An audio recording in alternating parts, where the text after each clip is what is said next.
You've had two presentations that I was invited to give today. Yeah. So what particularly resonated for you about that? So many things. The first presentation talking about the developmental stages Right. of music, and myself having children, now 13 and 10, but having them grow up in a house of a voice teacher, and seeing how many of these things happened sometimes purposefully, but sometimes also just by happenstance because they're just surrounded by it. So they were never taught to do vibrato. It was just like, come over here, let's play a game, I'm gonna push on your stomach. And then they go away and then they listen to you know, Elsa singing Frozen, and then all of a sudden you hear this beautiful vibrato coming out.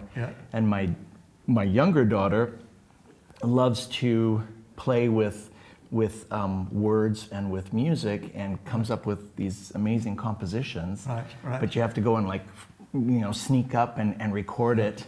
Because it's in the moment. It's in the moment. That's it. That's why a lot of the research I was reporting today with the young children is that I've asked parents to just capture the moment.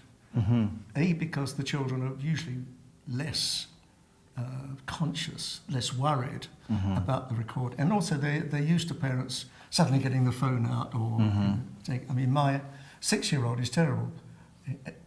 He's only seen me with the phone, and whatever he's doing is a cheese, you know. It's a kind of habit. That's it. But these are wonderful moments because there are so many things going on, and if we're not careful, they get missed. So the research I was talking about that we've been doing with the young children is we find that within 20, 30 seconds there are various musical moments that are going on, which aren't necessarily identical. So, because children, those young children, perhaps as your daughter, they're borrowing bits from the existing musical cultures and playing with them and exploring them, adding to them, shaping them, doing their own thing with them. This thing that we were talking about earlier to do with a sense of agency, a sense of ownership. And that's what I've always, as a teacher and then a father, struggled with is when to impose some kind of learning. You're going to take lessons in this versus allowing it to be to come from the inside. So my personal, I've met, of course, so many people that, oh, my mother forced me to take piano lessons and I hated it and I quit, and then they're adults and they go, and now I wish I could play the piano. Whereas for myself, my parents were musical, but they didn't force me to take any lessons or anything. I was the one that finally begged for lessons because I was already writing songs and playing by ear. And so then it was all from my own agency that I saw the value in education at that point. And so I guess maybe there's a question in here of at what point should parents be looking at some kind of lessons or voice training for children versus just playing music and, you know, letting them be in a choir and sing at church and just kind of it happening naturally? Well, it's part of a variety of philosophical perspectives on really what education is and teacher education. So is teaching just about the transmission of knowledge? And of course that maybe will be part of it. But it's also to do with empowering the learner. It's also about being risky, about critiquing, about enabling change for a world that you don't know. So there's no point in us educating our kids for 2018 because they're not going to be trying to make sense of the world in 2018, but in 2028 or 38. And we have no idea what that world's going to be. So critically for me, I think the important thing is that we engage in principles. We try to give them both the principles and the examples of why those principles might, at least today, be important, and what the evidence base is for why we have those particular beliefs. These beliefs aren't kind of plucked out of the air for any particular reason. And so looking just at teacher education, when I used to teach summer school many years ago in Vancouver. Canada? Yeah. That's where I'm from. All right, well, at SFU. Okay, that's the university I went to. Yeah. So there was a great interest at that time, and still is, in teacher development, teacher education, in part because of the work by people like Ken Zeichner in the States, which was looking at teaching both as a transmission of knowledge, but also as somewhat subversive as well, and how you can enable teachers critically to engage with whatever the rod thing is of being a teacher. And at that time, there was lots of research beginning to emerge from the Pacific Rim, particularly from Korea, Taiwan, that part of the world, in which the teacher education there was set up that the teachers learnt how to ask questions. So they would decide what it was that they wanted to teach, if you like, whatever the theme or the topic was. And then the educational process, the teacher development process, would be around, so what questions should we ask? What tasks should we set up in the plenary at the beginning of the session that we can enable our learners, our children, our young people to engage with, to seek solutions to our question. Not can I just teach them the facts, but can I get them to think creatively? And one of the real challenges we find, of course, in education is that everybody laments, in general, the absence of structured creativity. So when you ask me the question in the plenary session about, so what should we do with our beginning teachers of singing, for example, our students that want to teach singing, what should we do? What do we do with adults that come to us who want to sing or want to have that experience but have not gone through those haven't gone through the childhood developmental, those empowering, whatever it is. And your question was, how do we help them to be musical? And my answer was that everybody is musical. They may not know it. The question is, how do we bring their innate musicality out? How can we build on what they've already got? So working with kids, it's quite difficult as a parent to teach them things because there's so much emotion going in. Teachers are usually better at teaching kids because they're slightly removed emotionally.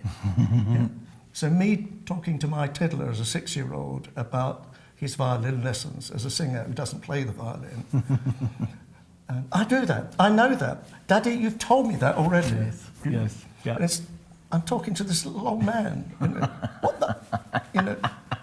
It's the same thing for me. I mean, my daughter, she'll be singing something. I'm like, well, that would be so much easier to sing if you modified that vowel to that. And she's like, that's stupid, Dad. Like that. That doesn't even sound like the word. And I'm like, okay, well, what do I know? What do I know? What do I know? But of course, she'll go to one of my colleagues that teaches out of my studio and then just listen. Like whatever she says, she'll do it. Because we take messages, you see, from other people, but people we're very emotionally close to. It's really difficult. To get that separate that teacher and dad. The critical thing is to take the adult back into those early phases of exploration, of just the building blocks, as I said, of how the voice works, of using the voice in different ways. So when I had to do, if you like, voice therapy, sometimes with people in the world of business, sometimes with, I can remember once with a priest who was having difficulties with his sermons, sometimes with a colleague who was a former soprano but lost her voice and then had to reinvent herself as a business studies teacher. That all of these things, it was having to go back to an exploration of their voice, of finding something they could do and playing with that, teasing it out, without necessarily thinking, well, what's the sequence? I've got to go from here to here to here to here. What am I supposed to do? In some kind of hierarchy. I can only build the hierarchy if I've got the breadth. So I've got to take time to explore different aspects of the same thing. One of the first studies I came across, nothing to do with music, was a little study in which people were looking at motor learning Yes. with young children. And these were 2, 3-year-olds, and they were just looking at how they learnt to throw something to hit a target. Yeah. So there was a hoop on the floor, and one group of kids had a series of bean bags, and they stood in one location, and they had to throw the bean bags into the hoop. Yes. Yeah, practice that. Then the hoop was taken away, and they had to carry on throwing. And then you could see how accurate they were with the imaginary hoop. Now another group, 2 other groups. One had different weighted bean bags and a target. Another group had the same bean bags, were asked to move around the target. Oh, so that it was always changing the distance. Yeah. Right. And when you took it away, the group that had never practiced that distance were the most accurate. Because they realized the principle of it And they versus built up just a mental memorizing. structure Yeah, of okay. where it was. Right. Yeah, they had a multiple perspective notion of it. And for those of us that are involved in singing, teaching, singing, learning, it's the same thing. We've got to take whatever this thing is and hold it up to the light like a crystal and just turn it round and look at the different colours that come off. It's the one thing, it is a crystal. Yeah. That's what we want someone to understand. But if I only hold it in one position, Right. yeah, As opposed to Even coming if they at it from understand it. different facets and it's a perspectives. limited perspective. Right. And I guess, the teachers that are in our organization are learning how to gather skills and techniques to help singers technically, Yeah. but then I keep stressing to them, you're just teaching the technique, not for the sake of technique, because nobody wants to, get up on stage and then let me show you how good my vocalese is, but they want to express themselves. They want the technique as a means to be able to have greater expression as a human being, as an artist, as a musician, and how could we help teachers? And that again picks up another thing that I think is critical in my limited experience in education over the past 5 decades, God forbid, is that it's important that as part of this exploration, that we also ask them to be musical at times. The teachers. Both the teachers and the students. And the students, yes. Okay, so music starts from silence, so we're going to be silent. Then we're going to do something in sound, then we're going to be silent. So we're going to turn this little vocalese, this little performance, this little phrase, let's perform it. Not just do the vocalese. Right. Let's turn it into a real piece of music. So sometimes with some of the data that I was playing you today from the choristers, for example, I'll ask them to sing something. And because we're in a rehearsal room or a broom cupboard or wherever it is, and we're not in the cathedral, then, they're not in a kind of performance mode. Right. So sometimes they'll sing something. I say, now, just close your eyes. Just imagine you're in the cathedral. Now, just do that again for me. And the quality is completely different. Just by switching that moment, by turning into a performance. And we do the same thing with our kids. Those little moments, we can give it a sense of greater importance. We can frame this sound in silence.